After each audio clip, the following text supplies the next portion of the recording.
तो चलिए आज एक सफर पर निकलते हैं। ये एक ऐसा सफर है जो हमारे अंदर से शुरू होता है, हमारी अपनी इच्छाओं से, और फिर बाहर की दुनिया के उन बड़े बड़े सिस्टम्स तक जाता है जो हमारी जिंदगी को कहीं ना कहीं कंट्रोल करते हैं। और आखिर में हम ये भी देखेंगे कि आने वाला भविष्य कैसा हो सकता है। तो सबसे पहले एक बहुत ही बुनियादी सवाल, कभी सोचा है कि हम जो चीज़ें चाहते हैं वो असल में चाहते ही क्यों हैं? यही वो सवाल है जिस पर हमारी पूरी बातचीत टिकी हुई है। इस सवाल का एक बड़ा ही गहरा जवाब दार्शनिक चार्ल्स कूली के इस एक विचार में छिपा है। मतलब, हम कौन हैं, ये इस बात से तय नहीं होता कि हम अपने बारे में क्या सोचते हैं। ये इस बात से तय होता है कि हमें क्या लगता है कि दूसरे हमारे बारे में क्या सोचते हैं। हमारी इच्छाएं, हमारे सपने, सब कुछ उसी एक धारणा का आईना है। ठीक है, तो चलिए इसमें थोड़ा और गहरा उतरते हैं। इस हिस्से में हम ये समझने की कोशिश करेंगे कि हमारी महत्वाकांक्षाओं और हमारे लक्ष्यों के पीछे असल में कौन सी मनोवैज्ञानिक ताकतें काम कर रही हैं। देखा जाए तो हमें असल में 3 चीजें ड्राइव करती हैं।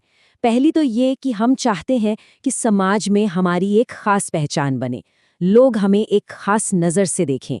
दूसरी, हमारे अंदर कुछ बनाने की, कुछ सुलझाने की, कुछ हासिल करने की एक कुदरती इच्छा होती है।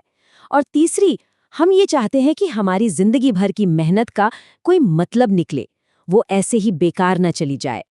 अब यहाँ एक थोड़ा चौंकाने वाला सवाल आता है, एक गुलाम क्या चाहता है? ज्यादातर लोग कहेंगे आज़ादी, लेकिन दर्शन कहता है एक गुलाम आज़ादी नहीं, एक और गुलाम चाहता है।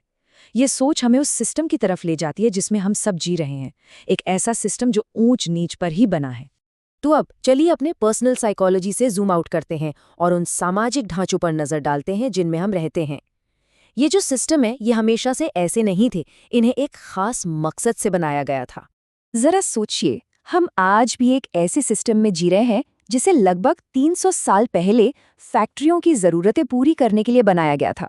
उस वक्त फैक्ट्रियों को ऐसे लोग चाहिए थे जो चुपचाप, बिना सवाल किए अपना काम करते रहें।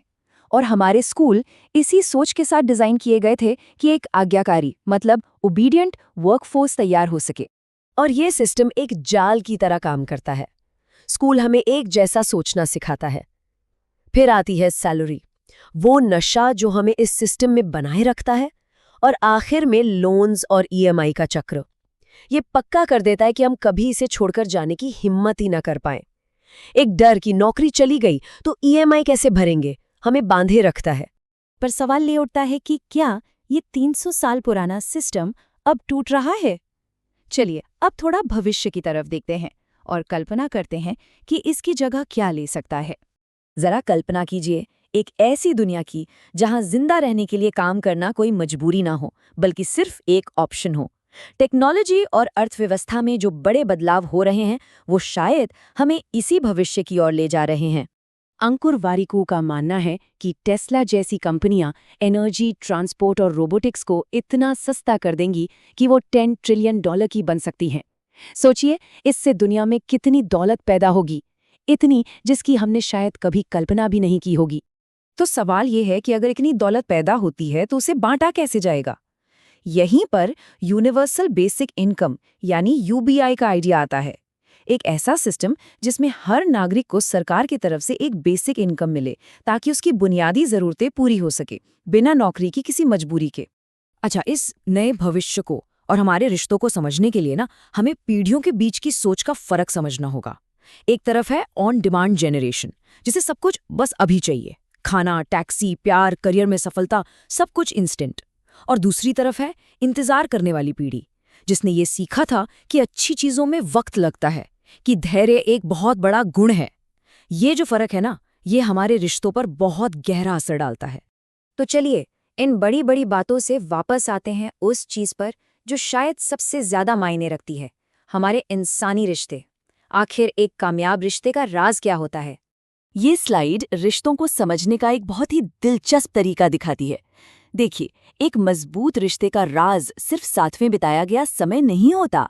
असल बात यह है कि आप जो अनुभव साझा करते हैं, उन्हें दोनों लोग महसूस कैसे करते हैं।